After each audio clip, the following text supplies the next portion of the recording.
Hello, class. So today we're going to be talking about Objective 2 of Chapter 6.2, Applications of Radian Measure. So here I've drawn a circle with a central angle. It's not very straight, but it's meant to be a central angle. And it has some radian measure theta, and it's intercepting this circle such that the intercepted arc has length s. That's what this is, the intercepted arc. So we want to find this length s right here. And we're going to take a similar approach to what we did last time in last lecture's video. So instead of looking at the area of this full rotation, what I want you to look at is what is going to be the length of s if we take theta to be 2 pi. So if we rotate it all the way around, what is this s going to be? Think about it for a second. Okay, so this length s is going to be the circumference of the circle, right? Because it's just going to encompass this entire circle. It's going to go all the way around here. And we know that, right? We know what that is. Let me just erase that. Cool. We know what that is. That's just the circumference of the circle. So C is equal to 2 pi r. Perfect. Okay, now we're going to look at proportions to try to find a general solution to this length s. Okay, so the proportions we're going to use is we're going to look at, okay, what is theta, some random theta, equal to? Well, some random theta is going to be to s, right, as what? 2 pi, the full rotation, is to 2 pi r. So where did I get this stuff? Okay, let me make this more obviously an s. Kind of looks like a 5. So s. So where did I get these from? Well, again, so if we look at the strong, we have theta here, and it's creating a length s. So I just put those as the numerator, theta and s, okay?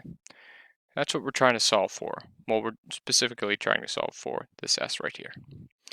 So now that we know something, we want to use or compare that to something that we know definitely.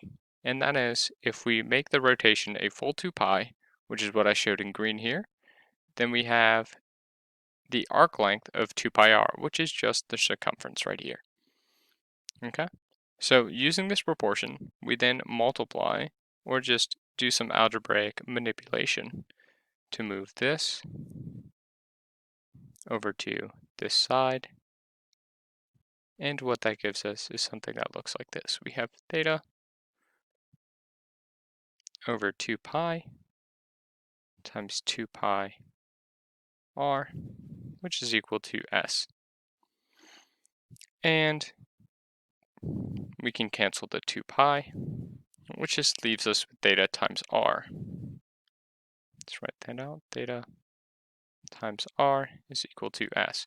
And this gives us the formula for the arc length of a sector. S equals theta times r. And again, this is only for radian measure.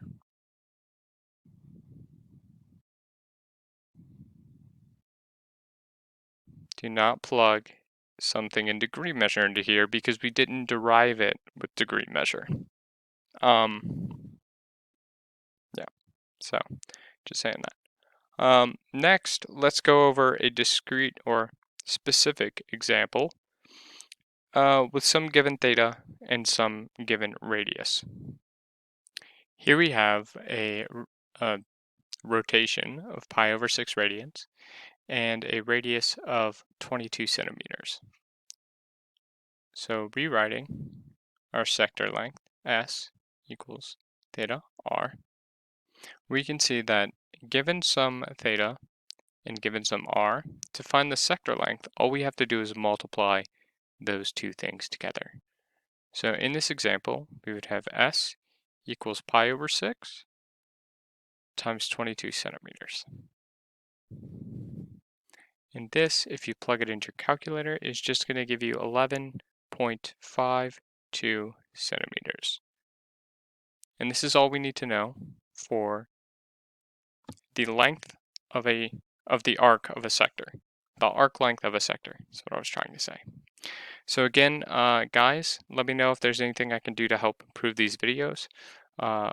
That's it for Chapter 6, Section 2. We will not be covering Objective 3. We will just be moving straight on to 6.2. But I hope that makes things clear for you guys, and y'all have a good one.